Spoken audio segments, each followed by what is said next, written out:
அக்கினியே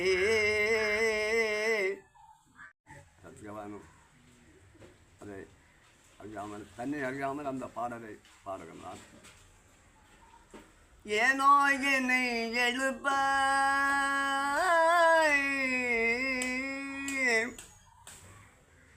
ஏனோ என்னை எழுப்பலானாய் மடமானே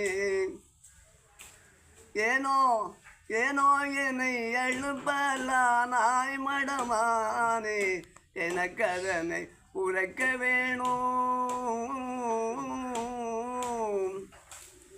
எனக்கு அதனை இறக்க வேணும் இழந்து கேட்டு நானே. பெண்ணே ஏன் என்னை தட்டி எழுப்புகின்றாய்? சிங்கத்தால் சிங்கத்தால் நான் அடைந்த பங்கம் தீர்த்ததாலே செய்த நன்றி நான் மறவேன்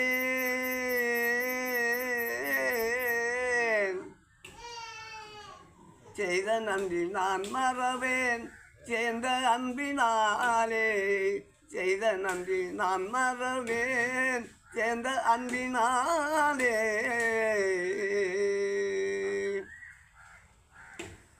எந்த ஊரோ இருப்பு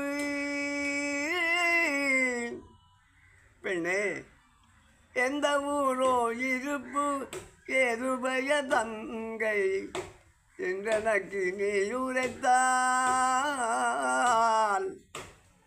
என்றனக்கு நீ உரைத்தால் இன்பம் கொள்ளும் திங்கை.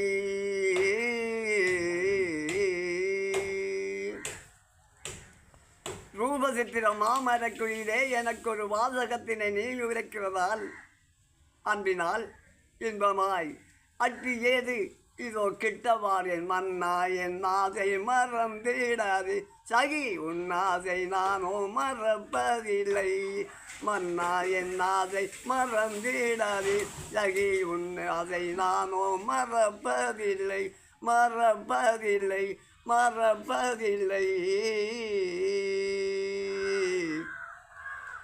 சத்தியமாச்சு மற்ற அந்த கண்ணகி நாடகத்தை நான் படித்த காலத்தில் விக்னேஸ்வரா படித்து தான் இந்த நிகழ்வு நடந்தது. அதிலே ஒரு விருத்தம் ஒன்று எனக்கு தரப்பட்டது. கண்ணகிக்கு இந்த கட்டம் என்றால் அந்த கணவனுடைய சிலம்பு கணவனை கொலை செய்து விட்டது. இந்த கணவனுடைய சிலம்பை இது தானாண்டு பாண்டியனை அங்கே கேட்ட பொழுது அவளுடைய அந்த கற்பு அங்கே காட்சியாக கொடுக்கப்படுகிறது. அப்பொழுது அவள் ஒரு விருத்தம் பாடுகின்றாள். கொற்றவன் மதுர மூதூர் கொதித்தெழுந்தெருத்திடமே குற்றமில்லாத இந்த குலமகள் கொழுநந்தன்னை பற்றியும் கொலையே செய்தோர் பாதகர் கணவர்க்காக அழித்துத்தான் என்று கேட்க முன் நிற்கின்றேன் நான் உருவத்தால் சிந்தனையால் வாக்கினான் கொற்றவனின் படியேறி வழக்குரைத்தேன்.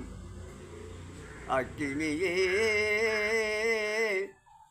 உன் தூய திருக்கரத்தால் இம்மதுரதனை எதிர்த்து குலமகளை ரட்சிப்பாயே ரட்சிப்பாயே. இப்பாடல் நான் அநேகமாக 12 வயதிலே இந்த விருத்தத்தை கண்ணகி நாடகத்துக்காக பாடப்பட்டது. கண்ணகி நாடகம் செய்ய கண்ணகியாக வேடமிட்டு எங்கள் பாடல்கள் ரீதியாக அதிபர் அமரர் செல்வத்தம்பியார் அவருடைய நெறியாக உருவாக்கப்பட்டு விக்னேஸ்வரா பாடசாலையிலே எங்களுடைய புதுப்பட்டி மாவட்ட பாடசாலை எல்லா பாடசாலையிலும் நடைபெற்ற போட்டியிலே 1ஆம் இடம் பெற்றதும் இல்லாமல் சிறந்த கலைஞராக தெரிவு செய்யப்பட்டு பாராளுமன்ற உறுப்பினர் சிவசிதம்பரம் அவர்களால் என் கரங்களிலே விருது வழங்கப்பட்டது.